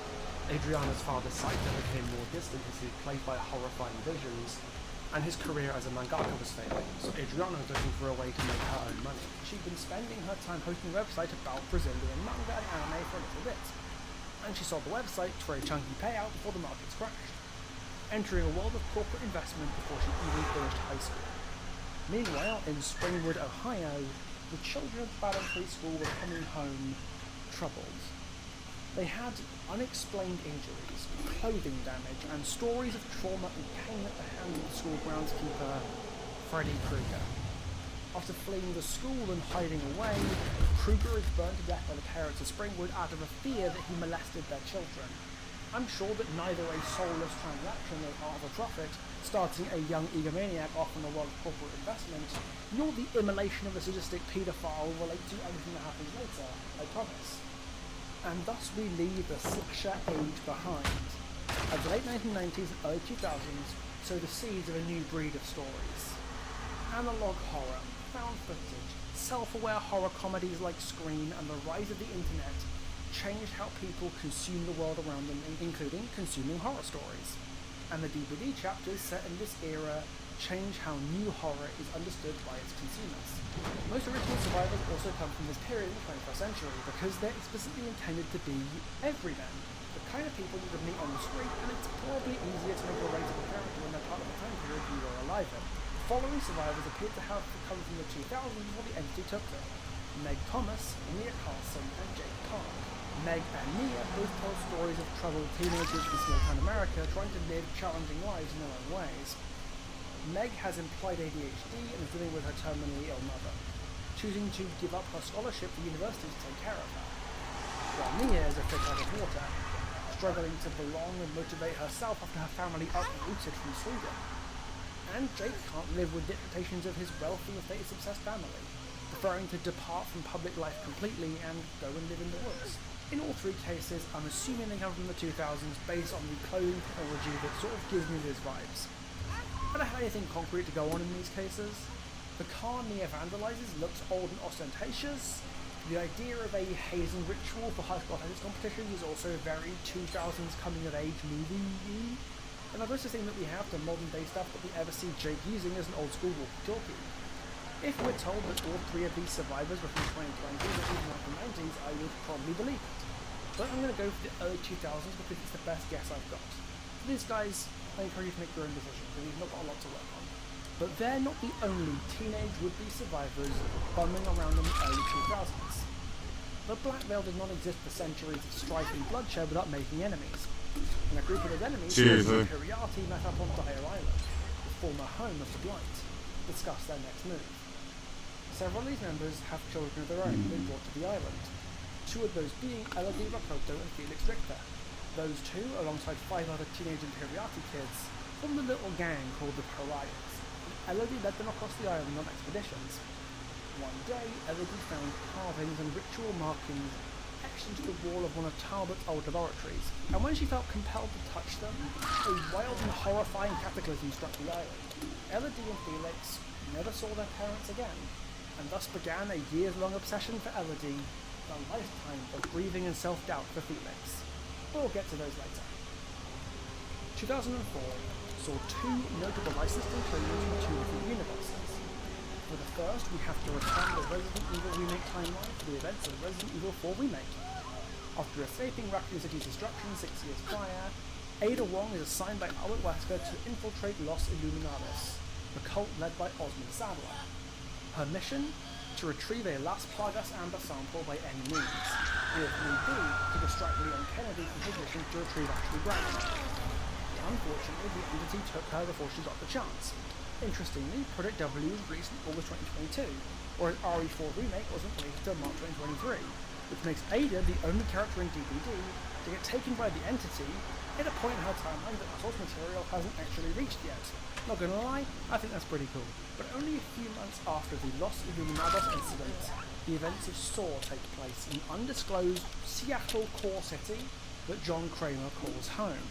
Detective David Tapp is assigned to a series of killings by the mysterious Jigsaw, and works alongside his partner Stephen Singh and the Jigsaw consultant Alison Kerry as he draws up a list of suspects.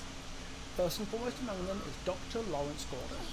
After Singh is killed in a confrontation with the masked Jigsaw, Tapp becomes completely obsessed with Gordon. Even after being kicked off the force, he continues to pursue the case on his own, and watches the Gordon family like a hawk, paying the photographer Adam Stanheidt to watch Lawrence mistaking out the family home. It's only when Zach Jumbo has been manipulated by the real Jigsaw, attacks Dr. Gordon's wife and daughter, that Tapp realizes Gordon is not the killer he's looking for, and he jumps into action to capture Zep. He saves the Gordon family, but in pursuit of Jigsaw, he's ultimately killed by Zack, and the entity scoops him up from the world on his deathbed, ready for his new life as a survivor. 2 years later, in April 2006, the events of Saw 3 are set into motion with the abduction of the Denman family. The Jigsaw killer, John Kramer, is dying, and his apprentice Amanda Young has captured the skilled neurosurgeon Lynn Denman to ease the pressure on his brain and potentially save his life. Meanwhile, her husband Jeff is moving to a game of his own, where he's forced to forgive or condemn the many people he has blamed for ruining his life in the car accident that killed his son. But the whole game is secretly a test of loyalty for Amanda. Her faith in Jigsaw and his methods are flagging, and her paranoia and misanthropy leads her to build inescapable traps for her victims and become increasingly jealous of the affection John shows for Lynn. Jeff and Amanda both ultimately fail to learn their lessons, and Jeff shoots her, and then kills John at the game's conclusion before the shotgun collar built by Amanda covers the walls of the meat plant in Lynn Denman's brains, leading to death with a bullet wound to the neck on the floor of the Gideon meatpacking plant. Amanda Young is taken by the entity and begins her new existence as the Pig. At some point in the early to mid-2000s, a young woman named Rin Yamaoka was dying, bleeding from dozens of wounds as shards of broken glass dug into her body. The Yamaoka family was an old noble family who had fallen on hard times, and everyone was feeling distressed. Rin's mother was deathly ill, her father was wearing himself down to the bone to support them, and Rin herself was studying hard and working a part-time job to lend a hand where she could. Her father insisted on keeping up appearances, staying in the old family home and keeping Rin's kendo lessons going even as the situation got worse, and eventually he was fired. Put it simply, he did not take that well. Rin found her father trapped in a bloodthirsty rage, hacking his wife apart with a family katana before turning on Rin. She tried to fight back and pushed through a window, and while she lay there covered in blood and shards of glass, the entity reached out for her. You see, it had been grooming Rin's father into a killer by harnessing the same rage of their ancestor Kazan.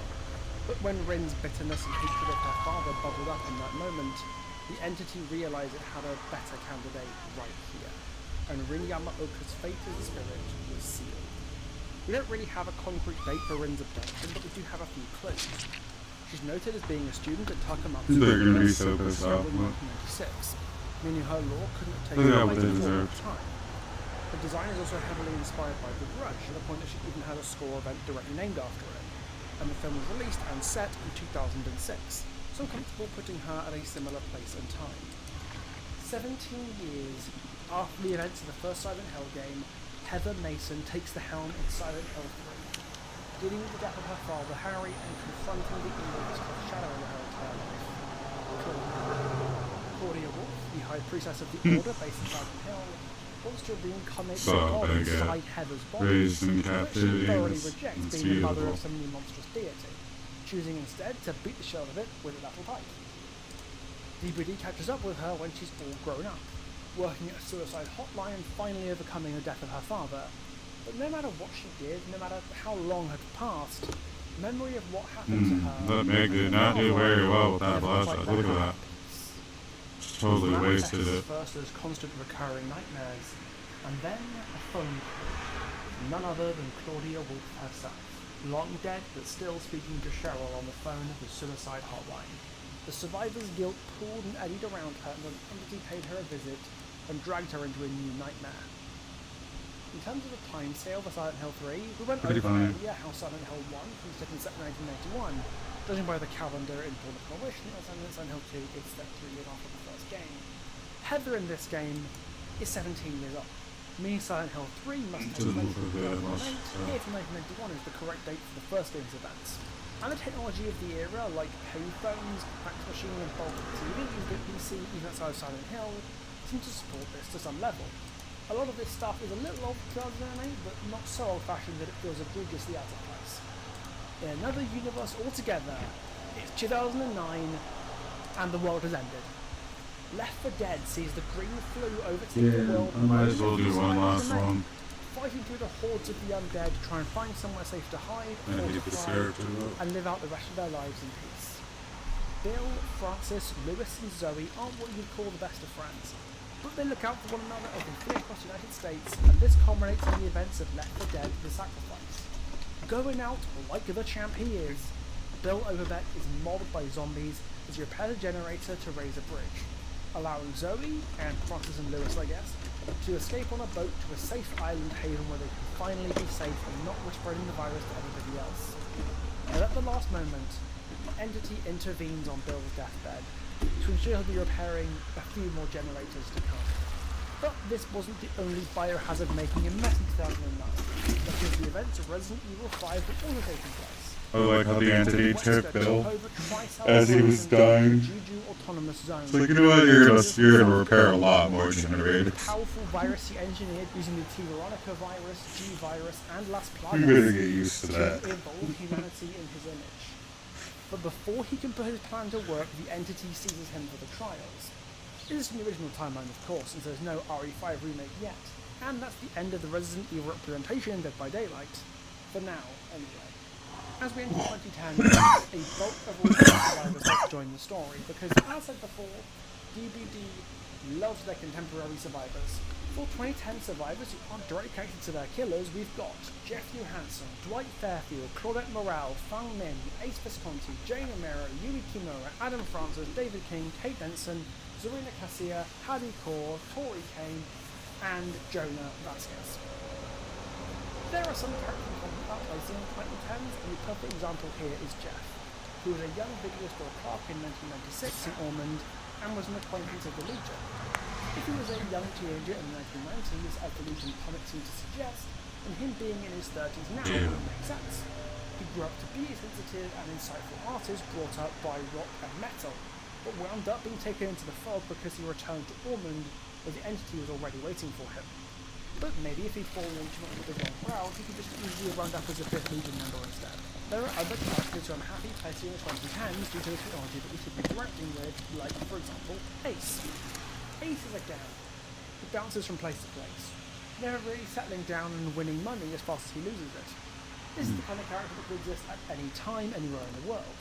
But we can see in his Tome cinematic that smartphones are around and very common because he uses one as a timer. So 2010s is my guess. Same goes for Fang Min, a pro gamer from China who has to deal with the demands her lifestyle has on her, and eventually with the deaths of her teammates in a road collision that was in large part her own fault. Her Tome cinematic in Tome 17 shows that her personal computer, which she breaks in a fit of rage, has a thin, flat-screen monitor, which dates it to a similar time in about 2010s. Even Jonah is dated similarly as well. He's a CIA codebreaker who's fucking around in foreign countries and responsible for the death of thousands of people, which unfortunately doesn't narrow it down in terms of time since the CIA has been doing this shit for decades now and has no capacity to stop. But he does pull a modern PDA-type tablet thing out in the trials, which yes is from the 2010s or at least the 2000s. A few more of these characters have stories that directly link together in the capacity that helps us constitute a proper timeline.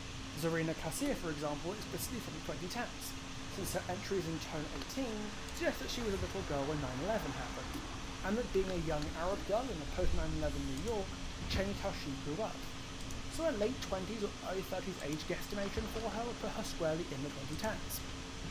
But shortly after the entity took her, Zarina's mother winds up talking to Jane Romero in Tome 22's story.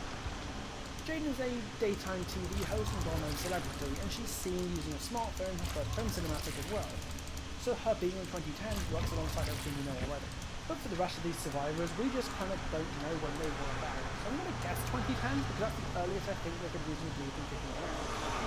Dwight, Claudette, Adam, Yui, Kate, Hadi, and Tori aren't really given much for us to go on in terms of dating the characters, because all the images that we're presented about them could be from any time, from the 2000s to the 2020s. That's mostly an issue that behaviour have long had with their early survivors. They just weren't fleshed out too much in their base lore, so unless the Tome specifically gives us a time period to go on, we just sort of have to guess at their contemporary to when they were made, which the most characters in this list was in the 2010s. But Hadi and Tori have a little bit of a twist in this. Hadi and Tori's stories are intertwined with Tori's abduction of Hadi's brother Jordan. Hadi is a podcaster who was affected by the trauma of losing her parents in a car accident, but that trauma unlocks her potential as an entity-sensitive individual. She travels around the world with her adopted brother Jordan, investigating supernatural occurrences around the world and documenting them for their podcast, Ravages of the Abyss. Hades' lore ends up with her being taken by the entity, but not before getting on the radar of the Black Veil. And that's So where you Tori guys comes in. enjoyed this extra Tori came little a young bit. Blackveil cultist from This will be the Scotland, last who round, routinely but wandered through the overlaps and basically vibe on the trust me, we'll be back in a in little order bit. to appease the Blackveil cult. Her final task to prove her devotion and become a full-fledged member of the Inner Circle is to capture and sacrifice Jordan. A moment of hesitation saves his life and condemns Tori with the fog as a survivor. Crucially, there's nothing in either Hadi or Tori's stories that explicitly dates them. Hadi's ghost hunting hardware isn't exactly ancient, but it has enough analog bits that look like it could be 20 years old or more. We simply don't know how old Hadi and Tori's stories are. But we do know that they're sequential. Tori's happen straight after Hades. So if we ever get a date for either of these stories, we'll know how old the other one was as well. There are a couple of survivors who are more explicitly dated to the 2020s, and any of these unknown survivors might be too, especially Hadi and Tori, since they were made in the 2020s themselves. But there's quite a few other characters who we can be reasonably sure do come from 2010s. In 2010, the esteemed writer Alan Wake visits Bright Falls in Maine, alongside his wife Alice Wake. He's been in a bit of a writing funk lately, and his wife seems to think that a lakeside cabin, a trip to Deerfest, and an appointment with a therapist might get him out of his tunnel of writer's block. But the mysterious dark presence that lives under Cauldron Lake attempts to use Alan's writing skills to escape the lake and realise itself in the material world, leading to the events of Alan Wake, where it abducts Alice, and Alan winds up sealing himself alongside it so it can never escape Cauldron Lake. Alan will remain here for 13 years stuck in the dark place, trying to write his way out in a way that wouldn't allow the dark presence to follow him into the real world. At some point between 2010 and 2023, Alan attempts to explore outside the dark place via one of his Night Spring stories that he wrote as a novice writer. It told of a realm of fog and nightmares where serial killers stalk the woods at the behest of a terrible and all-powerful entity.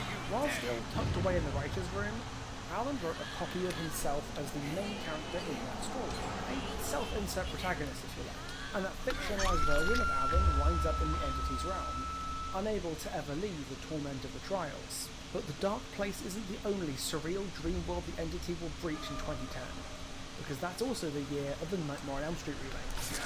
Remember that pedo who got all prickly back in the late 90s? Well, when those kids are in high school, Freddy Krueger returns in the dreams of his former victims, killing and tormenting them one by one. The dream detective Quentin Smith and Freddy's favourite Nancy Thompson go through a thoroughly boring movie before pulling him into the real world and beating the shit out of him, finally believing they've defeated him. The DVD's lore picks up where the Nightmare remake left off with that dreadful cliffhanger. DVD's lore picks up Freddy's return to Springwood after the movie's events. He wants another go at Nancy, but Quentin takes matters into his own hands and fights back, dragging himself and Freddy into the entity's realm in a last-ditch attempt to protect Nancy from him. Never forget, no matter how lame the Nightmare remake is, Quentin Smith has the biggest balls in the fog, and you will never change my mind on that one. Somewhere around 2011 or 2012, the events of Tokyo Ghoul Season 1 transpired, and Ken Kaneki is trying to live a normal life. He's just an ordinary kid who's a cute girl in the coffee shop and wants to go on a dinner date with her. But unfortunately, the object of his affection is none other than Rize Kamishiro, a cannibalistic ghoul serial killer known as the Binge Eater. She attempts to take a bite out of the young man, but falling metal beams leave both of them grievously injured, and Kaneki winds up receiving an organ transplant from Rize and turning into a half-ghoul. Horrified by his new hunger for human flesh, he takes refuge at the Anteku coffee shop before being abducted by the serial killer Yamori, who tortured him in an abandoned theatre for 2 full weeks. Ken Kaneki had lost everything. As far as he could tell, his death was a certainty. He had no chance of rescue, and the kindness and pacifism he had held as core to identity had only gotten him hurt. After some not-so-subtle goading from the hallucination of Rize, he rejects the trappings of morality he had been taught, breaks free effortlessly and devours Yamori's argument, but is taken by the entity before he could escape the theatre he was imprisoned in. Speaking of taking a level in badass, 2013 shows Lara Croft going from earnest archaeologist to seasoned survivalist in the events of Tomb Raider. The academic-cum-adventurer is shipwrecked on the mythical island of Yamakai, where her friend Sam is taken by the occult leader Matthias and his brotherhood the Solaran. The island is held in the grip of a supernaturally powerful storm that prevents anybody from leaving. and Matthias believes that offering Sam as a vessel for the goddess Himiko will placate her spirit and finally allow the cult to leave the island. Lara cobbles together equipment and weaponry from shipwrecks and scraps and attacks the Solari stronghold to save Sam, but is captured and almost imprisoned by Matthias' flunkies. She dives into a river of blood and gore to escape them, but as she struggles to resurface, the entity ensures she'll never come back up for air. The teenage Felix and Elodie that we saw as pariahs on Dire Island were also taken from the 2010s, as their adult lives are driven in separate ways. Felix tried to move on from what happened to his parents as becoming a successful architect and eventually an expectant father, but his mental health slowly crumbled as his anxieties and insecurities built up. Meanwhile, Elodie had allowed the disappearances on Dire Island to completely consume her life, which she would spend collecting arcane artifacts and uncovering mysteries in an attempt to find out what happened to her parents and maybe someday bring them home. Felix was taken during the Dire Island restoration project after the Imperiati paid him to return to the island, while Elodie encountered the Black Veil in Paris and inadvertently banished herself to the realm of the entity. I'm confident in my ability to date Felix, no, not like that, by the medals that he won. He won the Swiss Architect Medal, he founded in 2007, and the German National Design Award, which died in 1990 but discontinued in 2014. This means there was a 7-year window in the late 20s and early 2010s where he could have been at the prime of his field as a young professional, which gives him time to start to become a father in the later half of the 2010s, and this conveniently dates Elodie to the same time period as well, putting her present day in the 2010s and letting us confidently place their teenage years as the pariahs in the 1990s. Between the late 2010s and early 2020s, the killing spree of Ji-woon Huck, better known as the Trickster, reached its crescendo. Ji-woon, known on stage as the Trickster, spent his entire life working towards the greatest performance of his career. As a boy, he would perform complex knife tricks and entertain guests in his father's restaurant, and he broke into the grueling world of an idol as a member of No Spin before the fire that killed his bandmates kicked off both his solo career and his fascination with death. He would kidnap fans, rivals, anybody really, and torture them to death on camera so that he could sample their screams for his music. But tonight would be his final performance, restrained in the theatre to watch him work, with a Mighty One executives who threatened to stifle his creative genius, and a woman who was just done with his shit, Yunjin Lee. Yunjin was Ji-woon's beleaguered manager and producer, and she was put in charge of getting No Spin on the straight and narrow. After the fire, he takes over managing Trickster's solo career, and his sliding to psychopathy and violence Basement goes video. unnoticed. She hears audio in Trickster's music, but lines up a little too closely with the voices of his victims on the news. He feeds her excuses about where he's been that just don't know up. But she doubts herself, and ultimately doesn't express her fears to the police because she doesn't see a realistic outcome where she's right, or where it ends up with her not just losing her job and prestige and potentially risking her safety, while Ji-woon walks free. And this all wraps up in an abandoned auditorium, where Ji-woon captures Yunjin and the Mighty One executives for his final bloody performance. But he's taken by the entity alongside Yunjin before he can finish her off. In 2018, almost 40 years after the events of the original Evil Dead, Ash Williams is still kicking evil's butt in his hometown of Elk Grove, Michigan, in Season 3 of Ash vs. Evil Dead. After he accidentally unleashed the Ilford pages of the Necronomicon while high one time, he got together with his friends Pablo and Kelly, and eventually his teenage daughter Brandy that he never knew he had, to push back against the forces of darkness. After the Dark Ones were unleashed upon Elk Grove, he sent the others away to safety and defeated Kandar the Destroyer, but in doing so was cast into an apocalyptic future. In this future, the Dark Ones were still around and fucking humanity shit up 9 ways to Sunday. Ash was more interested in returning to the present day, so he could potentially fight the Dark Ones in the present so this future would never come to pass. And reunite with his friends, of course. This is where Dead by Daylight catches up with him. While wandering the ruined future, he finds a Deadeye impersonating Linda Emery, his love interest from Season 2 of the show. He winds up overpowering Deadeye Linda and attempts to travel back to 2018 to reunite with his daughter and friends, but the entity has other plans for him. And this takes us to the 2020s, when we've got a couple of solo survivors who are explicitly from this time period, such as the wonderful new survivor, Aurella Rose. She's a transgender paramedic at Carleton University, but after she realised she was at her most fulfilled saving lives, she wound up saving the life of a billionaire and finally getting her dream squared away. That's the kind of story that could have taken place at pretty much any time in the last 20 years. But it's worth noting that Sable's podcast, All Things Wicked This Night, is described as an old podcast, and that's when Aurella was at university, a long time before she was taken. For a podcast made in the 90s to be old 10ish years ago, that means she was almost certainly taken in the early to mid 2020s. But at the same time as this was happening, a kite shop called Fun Kites Rio was opening in Brazil. Staffed by Thalita and Renato Lira finally reuniting after their paths diverged growing up. Thalita and Renato used to be brought together for the sometimes painful but deeply rewarding sport of kite fighting, which is a huge deal in many parts of Brazil and beyond, but the two took separate paths as teenagers. Thalita was ever an overachiever, moving on to a brief career in modeling before she realised it wasn't quite getting her the personal fulfillment she wanted. Meanwhile, Renato was struggling to find himself until he volunteered with an old folks home playing guitar and caring for the people who needed it, and realised that he was at his best helping people. Together, the two opened the kite shop, hosted their first tournament together, and felt ready to move on to this fantastic new part of their lives.